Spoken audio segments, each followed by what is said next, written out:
శ్రోతలకు కథాలహరికి స్వాగతం. ఈరోజు మీ ముందుకు తీసుకురాబోయే కథ పంచతంత్రంలో మిత్రభేదంలోనిది. పూర్వం జనావతి నగరంలో ఇద్దరు వర్తకులు ఉండేవారు. ఒకరు నందిగుప్తుడు, మరొకరు సుదర్శనగుప్తుడు. ఇద్దరూ మంచి స్నేహితులు. జనావతి నగరంలోనే కాక ఇతర నగరాల్లో కూడా ఆ ఇద్దరు వ్యాపారం చేసి బాగా డబ్బు సంపాదించి కోటీశ్వరులయ్యారు. ఒకసారి అవంతి నగరంలో వ్యాపారం చేసి అక్కడ బాగా డబ్బు సంపాదించి జనావతికి తిరుగు ప్రయాణం అయ్యారు. ఇంకో అరగంటలో ఉన్న ఊరికి చేరుతామనగా సుదర్శనుడితో నందిగుప్తుడిలా అన్నాడు, ఇతర నగరాల్లో వ్యాపారాలు చేసి మనం బాగా డబ్బు సంపాదిస్తున్నామనే సంగతి అందరికీ తెలుసు. ఇప్పుడు అవంతి నగరం నుంచి తిరిగి వస్తున్నామంటే ఇంకా బాగా సంపాదిస్తున్నారనుకుంటారు జనం. అయితే వారిలా అనుకోవడం ఇద్దరికీ మంచిది కాదు. మన ఇళ్ల మీద పడి దోచుకుని పోయే అవకాశం ఉంది. అందుకని మనం ఏం చేద్దామంటే బండిలో ఉన్న లంకె బిందెల్లో సంపాదించిన డబ్బునంతా దాచి ఆ బిందెల్ని అదిగో ఆ మర్రి చెట్టు కింద గొయ్యి తవ్వి పాతి పెడదాం. డబ్బులు కావలసినప్పుడు రహస్యంగా వచ్చి తీసుకుని వెళ్దాం. నా ఆలోచన ఎలా ఉంది అని అడిగాడు నందిగుప్తుడు. చాలా బాగుందని మెచ్చుకున్నాడు మిత్రుడు. సంపాదించిన సొమ్మంతా లంకె బిందెల్లో దాచారు. మొయ్యలేక వాటిని ఒక మర్రి చెట్టు దగ్గరికి తీసుకుని వచ్చారు. చీకటి పడే వరకు కబుర్లాడి తర్వాత ఎవరూ లేని వేళ చెట్టు కింద గొయ్యి తవ్వి ఆ గోతిలో బిందెల్ని పాతిపెట్టారు. తర్వాత అక్కడి నుంచి వెళ్ళిపోయారు. వ్యాపారంలో సంపాదించిన లాభాన్ని 2 లంకె బిందెల్లో దాచాడు నందిగుప్తుడు. మిత్రుడు సుదర్శనగుప్తుడు చూస్తుండగానే ఆ బిందెల్ని మర్రి చెట్టు కింద గొయ్యి తవ్వి పాతిపెట్టాడు. తర్వాత చేతికి అంటిన మట్టిని దులుపుకుని పైకి లేచాడు. ఇక పద అన్నాడు సుదర్శనగుప్తుడితో. ఇద్దరూ ఇంటిదారి పట్టారు. పడుకున్నాడనే గాని నందిగుప్తుడికి నిద్ర పట్టడం లేదు. అనుకున్నట్టుగానే అంతా అమలు చేశాడు. సుదర్శనగుప్తుడిని ఒప్పించి డబ్బంతా మర్రి చెట్టు కింద దాచిపెట్టాడు. ఇప్పుడు దాన్ని దోచేయాలి. ఆలస్యం అమృతం విషం అనుకుని దిగ్గున లేచి పరుగులాంటి నడకతో మర్రి చెట్టును సమీపించాడు. ఎవరూ లేరు. చీకటిగా భయంగా ఉందంతా. అయినా ధైర్యంగా పాతిపెట్టిన లంకె బిందెలు బయటికి తీశాడు. తర్వాత గొయ్యిని పూడ్చేసి ఎంచక్కా ఇంటికి వచ్చేశాడు. కొన్నాళ్లు గడిచాయి. వ్యవహారం అంటూ గుప్తులిద్దరూ ఎక్కడికి పోవటం లేదు. ఉన్న ఊరినే కట్టిపెట్టుకుని ఉంటున్నారు. పైగా వ్యాపారంలో నష్టం వచ్చిందని ప్రచారం చేశారేమో. ప్రజలకందరికీ వారంటే జాలి సానుభూతి కలిగాయి. ఇదే అవకాశంగా దాచిన డబ్బును ఇంటికి తెచ్చుకుందాం అనుకున్నాడు సుదర్శనగుప్తుడు. రాత్రి తెచ్చుకుందాం అన్నాడు నందిగుప్తుడు. అన్నట్టుగానే రాత్రివేళ సుదర్శనగుప్తుడిని వెంట పెట్టుకుని మర్రి చెట్టుకు చేరుకున్నాడు. కింద తవ్వాడు. ఎంత లోతుకి తవ్వినా లంకె బిందెలు కనిపించటం లేదు. ఆందోళనలో పడ్డారిద్దరు. ఇక్కడ కాదు అక్కడ అంటూ మర్రి చెట్టు కింద మరో చోట తవ్వారు. అక్కడ కూడా లంకె బిందెలు కనిపించలేదు. నోట మాట రాలేదు సుదర్శనగుప్తుడికి. దాచిన సొమ్ము ఏమైంది ఆలోచించసాగాడు. అతని పీక పట్టుకున్నాడు నందిగుప్తుడు. చెప్పు, సొమ్ము ఎక్కడ దాచావు అని అడిగాడు. నేను దాచడం ఏంటి, మన ఇద్దరం కలిసే కదా దాచాం అన్నాడు సుదర్శనగుప్తుడు. కలిసి దాచింది నిజమే, కానీ ఇప్పుడు ఇక్కడ లేదంటే నువ్వే కాజేసి ఉంటావు. అదే మాట నేనంటే అని అడిగాడు సుదర్శనగుప్తుడు. సొమ్ము దొంగిలించింది కాక నన్ను దొంగ అంటావా? పద రాజుగారి దగ్గరికి, అక్కడ తేల్చుకుందాం అన్నాడు నందిగుప్తుడు. సుదర్శనగుప్తుడు పారిపోకుండా రాత్రంతా కాపలాగా ఉండి తెల్లారితోనే రాజు దగ్గరికి అతన్ని ప్రవేశపెట్టాడు నందిగుప్తుడు. విషయాన్ని కూడా వివరంగా చెప్పాడు. కన్నీళ్లు పెట్టుకున్నాడు. మిత్రద్రోహం చేశాడు మహారాజా, నా డబ్బు నాకు ఇప్పించి వీడికి తగిన శిక్ష విధించండి అన్నాడు. నువ్వేమంటావు అన్నట్టుగా సుదర్శనగుప్తుడిని చూశాడు రాజు. సమాధానంగా కళ్ళు చెమర్చుకుంటూ ఇలా అన్నాడు సుదర్శనగుప్తుడు. రాజా, మేమిద్దరం మిత్రులమే. అయితే మిత్రద్రోహానికి నేను ఒడిగట్టను. ఇద్దరం మర్రి చెట్టు కింద డబ్బు దాచిన మాట నిజమే. ఏం జరిగిందో నాకు కూడా తెలియదు. దొంగలు ఇంతే రాజా, కన్నీళ్లు పెట్టుకుని శిక్ష తప్పించుకుంటారు. సుదర్శనగుప్తుడు దొంగే, అనుమానం లేదందులో. 4 తగిలించండి, వాడే నిజం చెప్తాడు అన్నాడు నందిగుప్తుడు. మహారాజా, నాకేం పాపమో తెలీదు, నేను నిజమే చెప్తున్నాను చేతులు జోడించాడు సుదర్శనగుప్తుడు. మహారాజు ఆలోచనలో పడ్డాడు. చూస్తుంటే సుదర్శనుడు దొంగలించినట్టుగా లేదు, కానీ అతనే దొంగలించాడంటున్నాడు నందిగుప్తుడు. దీన్ని ఎలా పరిష్కరించడం? మహారాజా, న్యాయం చెప్పండి, ఈ దొంగని శిక్షించి నా డబ్బు నాకు ఇప్పించండి అన్నాడు నందిగుప్తుడు పెద్ద గొంతుతో. ఇంకో న్యాయం చేస్తాను, కానీ సుదర్శనగుప్తుడి డబ్బు దొంగలించాడనడానికి దగ్గర సాక్ష్యం ఏమిటి అడిగాడు రాజు. ఉంది మహారాజా, అక్కడ డబ్బు దాచిపెట్టిన సంగతి నాకు సుదర్శనుడికి మాత్రమే తెలుసు. మరి తవ్వితే డబ్బు అక్కడ లేదంటే అర్థమేమిటి? సుదర్శనుడు దొంగిలించాడనేగా అన్నాడు నందిగుప్తుడు. అదే మాట సుదర్శనుడు నీ గురించి అడిగితే? ఆ మాట అన్నందుకే ఈ దొంగను మీ దగ్గరికి తీసుకొచ్చాను. అయినా ఆధారాలు వదిలిపెట్టి సాక్షులను వెంట పెట్టుకుని ఎవరైనా దొంగతనాలు చేస్తారా మహారాజా? గుండెలు బాదుకున్నాడు నందిగుప్తుడు. పెద్ద చిక్కొచ్చి పడిందే అనుకున్నాడు రాజు. ఈ చిక్కుని ఎలా విడదీయాలా అని కళ్ళు మూసుకున్నాడు. రాజు కళ్ళు మూసుకున్నంతలోనే తగును ఒక తీరుకు తెచ్చేందుకు ఎత్తివేశాడు నందిగుప్తుడు. ఇలా అరిచాడు. సాక్ష్యం ఉంది మహారాజా, చెప్పు అన్నాడు రాజు. సుదర్శనుడే సొమ్ము దొంగిలించాడన్నాడికి మర్రి చెట్టే సాక్ష్యం. ఏ మర్రి చెట్టు దగ్గరైతే మేమిద్దరం లంకె బిందెలు దాచామో అదే మర్రి చెట్టు సాక్ష్యం చెప్తుంది అన్నాడు నందిగుప్తుడు. అందరూ ఆశ్చర్యపోయారు. మర్రి చెట్టు మాట్లాడుతుందా, సాక్ష్యం చెప్తుందా? నందిగుప్తుడికి మతి చెల్లించలేదు కదా అనుకున్నారు. నేను మంచివాణ్ణి, నా మంచితనమే మర్రి చెట్టుకు మాటనిస్తుంది. నేను సత్యవంతుణ్ణి, నా సత్యమే మర్రి చెట్టు మాట్లాడేట్టు చేస్తుంది.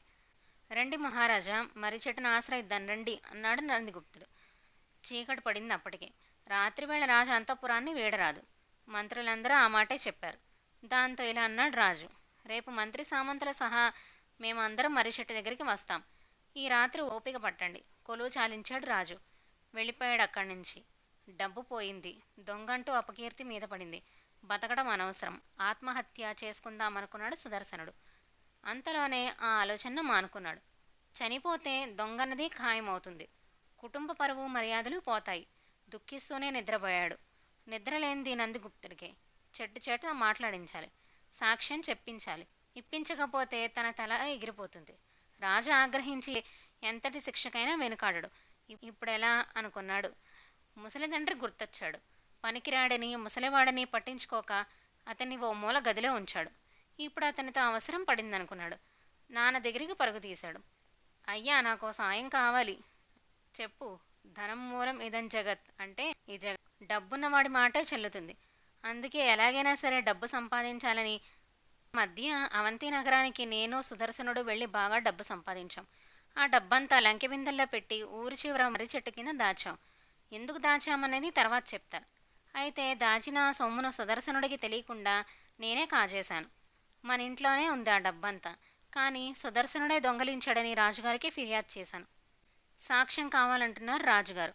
ఏం చెప్పాలో తెలియక మర్రి చెట్టే సాక్ష్యం చెప్తుందన్నాను. నేను మంచివాణ్ణి కాబట్టే నా సత్యానికి ముచ్చటపడి మర్రి చెట్టు మాట్లాడుతుందని చెప్పాను. ఇప్పుడు ఆ చెట్టులా నువ్వే మాట్లాడాలి. నేనెలా మాట్లాడతాను అని అడిగాడు తండ్రి. ఆ చెట్టుకి ఒక తొర్ర ఉంది. ఆ తొర్రలో నువ్వు దాక్కో, ఎవరికీ కనిపించకూడదు. వారు అడిగిన ప్రశ్నలన్నిటికీ సమాధానం చెప్పు. నీ సమాధానాలన్నీ నన్ను కాపాడేలా ఉండాలి అన్నాడు నందిగుప్తుడు. నోరెళ్లబెట్టాడు తండ్రి. అనుకున్నట్టుగా అంతా సవ్యంగా జరిగితే దొంగతనం చేసిన దొంగనైనా నేను ధర్మాత్ముణ్ణి, సత్యసంధుణ్ణి. అందుకే నేనంటే అందరికీ గౌరవం ఏర్పడుతుంది. పాపం సుదర్శనుడు దొంగ కాకపోయినా దొంగ అవుతాడు, శిక్షింపబడతాడు. నాకు కావాల్సింది కూడా అదే అన్నాడు నందిగుప్తుడు. తప్పురా అన్నాడు తండ్రి. చెరపకురా చెడేవు, నాకెందుకో నువ్వే ప్రమాదంలో పడతావనిపిస్తోంది అన్నాడు మళ్ళీ. నువ్వెప్పుడు ఇంతే, ఏనాడు నన్ను పొగడావు కనుక నీ ఆలోచనలు నీవి, నా ఆలోచనలు నావి. నాకు నీకు పొత్తు కుదరదు. చెప్పింది చెప్పినట్టు చెయ్యి, పద అన్నాడు నందిగుప్తుడు. వద్దురా అన్నాడు తండ్రి. రానని ముండిగేసిన తండ్రిని భుజాల మీద ఎత్తుకుని రాత్రికి రాత్రే ఊరి చివర చేరుకున్నాడు. మర్రి చెట్టు త్వరలో తండ్రిని దాచిపెట్టాడు. త్వరలో తండ్రి వెళ్లడం కష్టంగా ఉంటే బలవంతాన్ని లోపలికి తోశాడు. నొప్పిరా అంటున్నా కూడా పట్టించుకోలేదు. బయటికి వస్తే కానీ కనిపించడు తండ్రి. తనంతటి తానుగా రావాల్సిందే తప్ప త్వరలో ఎవరున్నారో వెలుపలికి తీద్దామనే ఆలోచన కూడా రాదెవరికి. చీమలు పురుగులు త్వరని అంటిపెట్టుకుని చాలా ఉన్నాయి. తెల్లగా తెల్లవారింది. మంత్రులు, సామంతులు, సేవకులతో సహా అందరూ మర్రి చెట్టు దగ్గర చేరుకున్నారు. ఊరి జనం కూడా వింతగా చూసేందుకు ఎగబడ్డారు. గుంపులు గుంపులుగా పోగయ్యారు. బాధగా సుదర్శన గుప్తుడు రాజు ముందు వంగి నించుంటే ధైర్యంగా విరగబడి నిలబడ్డాడు నందిగుప్తుడు. అతనికి ఎలాంటి భయమూ లేదు. అనుకున్నది జరిగి తీరుతుందన్నాడు నమ్మకంగా. తెల్లగా తెల్లవారింది. ఆ నమ్మకంతోటే ఇలా అన్నాడు. అడగండి మహారాజా, చెట్టుని సాక్ష్యం చెప్పమనండి. ముందు జరిగిందంతా చెట్టుకి వివరించండి ఆజ్ఞాపించాడు మహారాజు. అక్కర్లేదు మహారాజా, టూకీగా చెప్తే చాలు అన్నాడు నందిగుప్తుడు. జరిగిందంతా టూకీగా చెప్పారు చెట్టుకి. ఇప్పుడు అడగండి మహారాజా అన్నాడు. ఈ ఇద్దరు మిత్రులు ఇక్కడ నీ కింద దాచిపెట్టిన డబ్బు ఏమైంది? ఎవరు దొంగలించారు? నిజం చెప్పు చెట్టును అడిగాడు మహారాజు. గాలికి ఆకులు గలగలలాడాయే కానీ సమాధానం లేదు. చెట్టు తల్లి నిజం చెప్పు రెట్టించాడు మహారాజు. అయినా సమాధానం లేదు. కోపం వచ్చింది నందిగుప్తుడికి. నిన్నే నిజం చెప్పు గట్టిగా గద్దించాడు నందిగుప్తుడు. లేకపోతే అని బెదిరించాడు. దాంతో చెట్టు త్వరలో దాగున్న నందిగుప్తుని ముసలి తండ్రి ఇలా పడిగాడు. ఆ డబ్బంతా సుదర్శనుడే దోచుకుని పోయాడు. వినవచ్చిన ఆ మాటకి మంత్రులు, సామంత్రులు, సేవకులతో సహా అందరూ ఆశ్చర్యపోయారు. చెట్టు మాట్లాడిందే అని వింతపడ్డారు. సుదర్శనుడు నమ్మలేకపోయాడు. తప్పు తన మీద నెడుతూనే చెట్టుని సంశయంగా అనుమానంగా చూశాడు.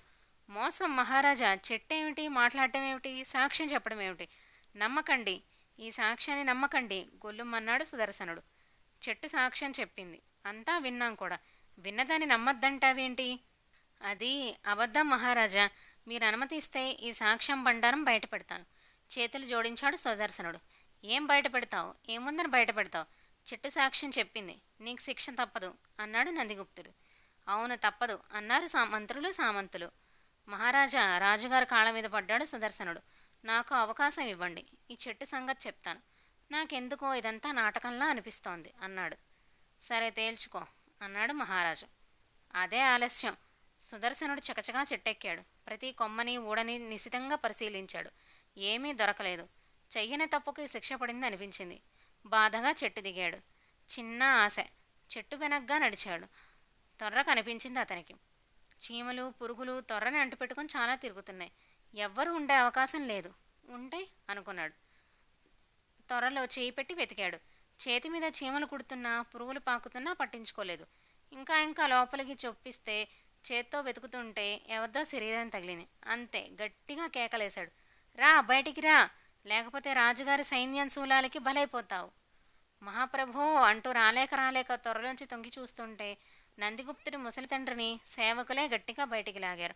త్వరలో ఊపిరాడక చీమలు కుట్టి కుట్టి చంపడంతో సగం చనిపోయిన ఆ తండ్రి అందరి ముందు దోషిలా నిలబడలేక ఆ బాధతో పూర్తిగా ప్రాణాలు కోల్పాడు.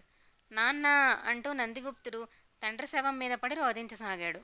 నిజం నిలకడ మీద తేలింది. సుదర్శనుడు తప్పు లేదని తేలిపోయింది. తప్పంతా నందిగుప్తుడిదే అని రుజువైంది. దాంతో దాచిపెట్టిన ధనాన్ని, ఇద్దరి ధనాన్ని కూడా సుదర్శనుడికి ఇప్పించి చేసిన తప్పుకు శిక్షగా నందిగుప్తుడిని ఉరితీశారు. దురాశ మన చేత ఎంతటి పన్నైనా చేయిస్తుంది. ఒక్కొక్కసారి దానివల్ల మనమే దోషులు అవ్వాల్సి వస్తుంది, లేదంటే నష్టపోవాల్సి వస్తుంది. ఈ రోజుకి ఈ కథతో ముగిద్దామండి. తిరిగి ఇంకొక కథతో కలుద్దాం.